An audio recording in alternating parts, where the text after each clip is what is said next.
Plusieurs chocs ou crises ont fragilisé les populations burkinabées ces dernières années. Les changements climatiques qui entraînent des sécheresses ou des inondations.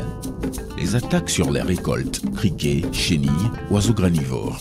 La forte natalité qui augmente la pression sur les faibles ressources disponibles. Le départ de la force de travail, faute d'opportunités.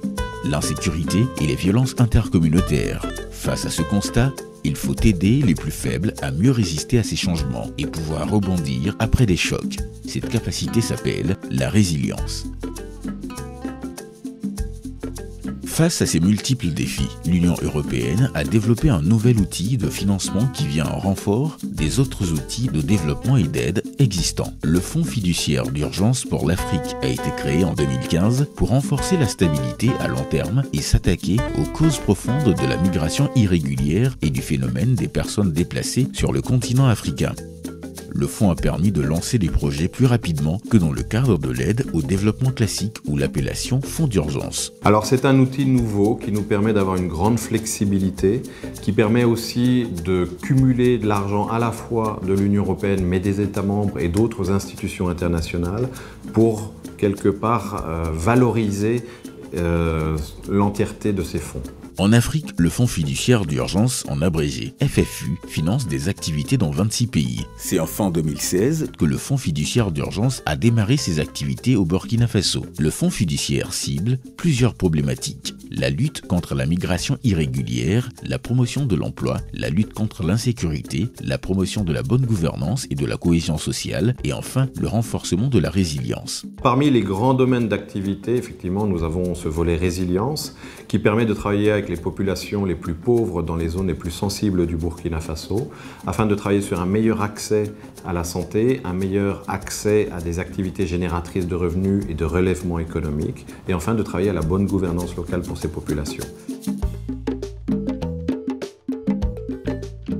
Son objectif principal est le renforcement durable et intégré de la résilience des populations vulnérables à l'insécurité alimentaire et nutritionnelle.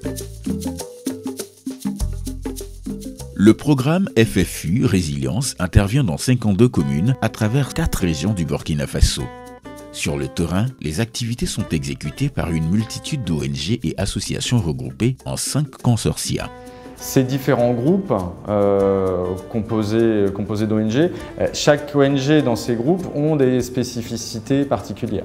Il y en a une qui va s'occuper de la gouvernance, une autre qui va s'occuper de la sécurité alimentaire, une autre qui va s'occuper de la nutrition, etc. Donc on a des groupes comme ça, homogènes finalement. Chaque groupe arrive à délivrer, à fournir un service diversifié aux populations. Le programme travaille également en étroite collaboration avec les autorités burkinabées, et cela à plusieurs niveaux, avec plusieurs ministères, avec les services étatiques décentralisés et les différentes directions techniques, et enfin avec les maires des communes de la zone d'intervention. La collaboration se fait à 2 niveaux. Elle se fait à un niveau central pour faire remonter les réussites qui se font au niveau du terrain afin d'influencer et de faire modifier les politiques de l'État à un niveau national pour que ce soit répliqué à l'échelle. Et elles se font à un niveau local, notamment avec les mairies, les services déconcentrés de l'État, comme les services de l'agriculture, les services de la santé, pour essayer d'appuyer à un niveau local le développement des politiques.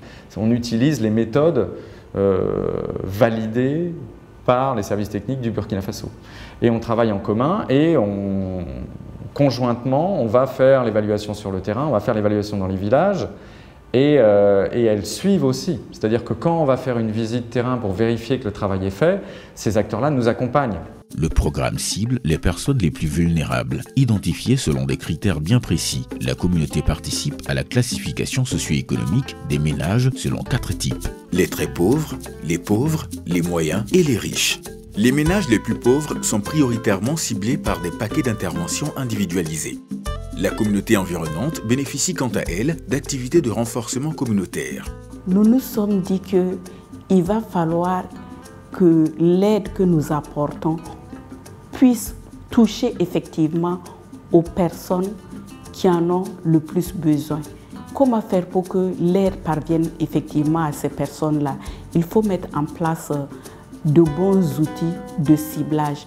Et pour cela, il y a également la mise en place même d'un comité de ciblage au niveau village. Ce groupe est mis en place de telle sorte que toutes les couches de la communauté soient représentées. Le FFU Résilience fournit une multitude de services de base, des transferts monétaires, l'accès à la santé, à la nutrition, à l'eau potable, l'appui à l'élevage et l'agriculture, à la bonne gouvernance, etc. Les personnes n'ont pas qu'un seul besoin finalement. Ils ont des besoins diversifiés et donc on essaye aussi d'intervenir de manière diversifiée pour que les uns et les autres arrivent à tirer le plus possible et répondre le plus possible à leurs besoins.